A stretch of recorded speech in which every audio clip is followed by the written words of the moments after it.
1911 का साल दो मायनों में भारतीय इतिहास के लिए अविस्मरणीय है। कांग्रेस न केवल अपने हर अधिवेशन में बल्कि जमीन पर भी बंगाल विभाजन का पुरजोर विरोध कर रही थी। अंततः ब्रिटिश हुकूमत को झुकना ही पड़ा और 1911 के इसी साल में बंगाल विभाजन निरस्त हो गया। बंगाली अस्मिता को एकजुट रखने वाली लड़ाई जीत ली गई थी।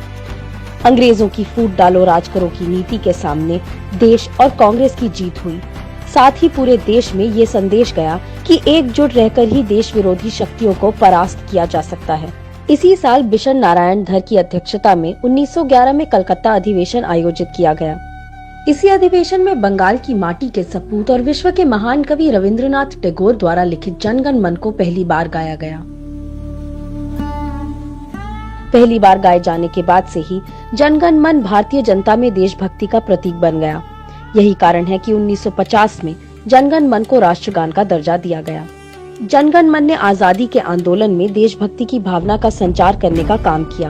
वंदे मातरम के बाद जनगण मन आजादी के दीवानों में उत्साह भर रहा था। कुल मिलाकर जनगण मन भारत की भावना में रच बस चुका था। इसलिए पूज्य बापू ने कहा कि इसने हमारे राष्ट्रीय जीवन में जगह बना ली है। वही प्रथम प्रधानमंत्री पंडित जवाहरलाल नेहरू ने इसे एक महान राष्ट्रगान बताया। इस तरह 1911 के साल ने दो बड़े संदेश दिए। पहला, भारत किसी भी शक्ति को परास्त करके आगे बढ़ सकता है और भारतीयों ने कांग्रेस के साथ मिलकर देश के खिलाफ खड़े होने वाली शक्तियों को पराजित करने का जज्बा पैदा किया। दूसरा, जनगण मन के उदय के जरिए पूरे भारतवर्ष में देशभक्ति की लहर चरम पर पहुंची। आज देश आजादी के कई साल पूरे कर चुका है।